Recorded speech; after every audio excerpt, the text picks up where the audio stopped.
I'm Martin Pulli. I'm here for Mywatchlifestyle.com.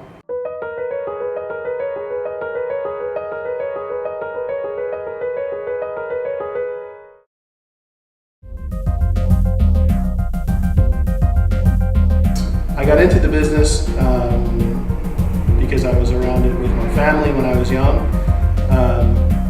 The development of the business as a dealer started with secondhand watches, vintage watches, more heavily in the 90s, and then in the early 2000s I started to get involved with some smaller commercial brands and selling things that were fairly unique to myself, either in Philadelphia or regionally, and I branched out from there and got interested in more independent watchmakers.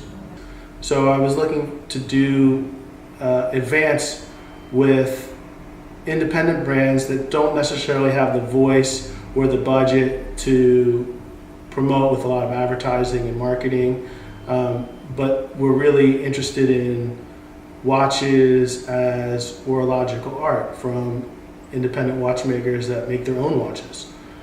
It's really seeing a number of small atelier or workshops all over the world that are making really fine watches. In the United States, Roland Murphy works in Lancaster, Pennsylvania.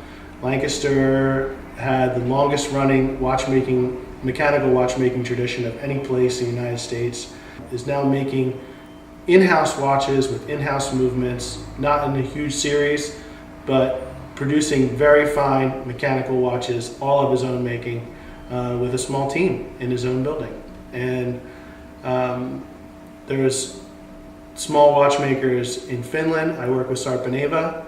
Sarpaneva is doing a really unique series of watches called the Northern Lights now, which have got a lot of attention. But I get calls and people say, I want to know more about this brand, Sarpaneva. I said, it's not really a brand.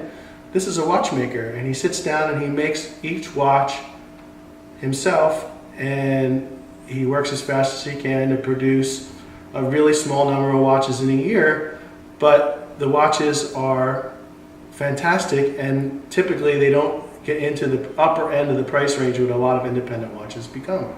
Watchmakers that step out of the world of a steady paycheck and a bigger company to head out on their own, they really need to have something to say with the work that they want to produce that is really their own page in the watchmaker's encyclopedia, where they're really adding something into the world of watchmaking, because to take on that difficulty, you really have to love the art. And not everyone has to love the same elements of the art or propose the same elements of the art, but you need to have something to say as a watchmaker to become one of the really small percentage that can actually make their own things with their own name on the dial. I really like to work with independents that I feel like if we have a customer that becomes interested in a watch, that the customer can buy a watch and he or she is happy with the watch, it has a direct impact on my life, on their life, and on the life of the watchmaker. It's really rare in today's world of watchmaking that symbiosis can occur. Independent watchmakers like Romain Gauthier, who have made really unique calibers that are almost like artwork that moves.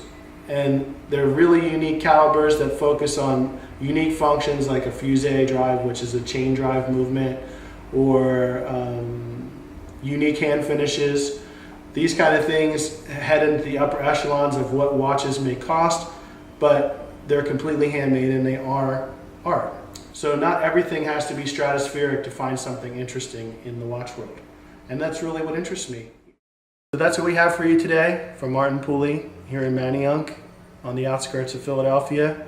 Thanks for joining us, and please check out other segments on mywatchlifestyle.com.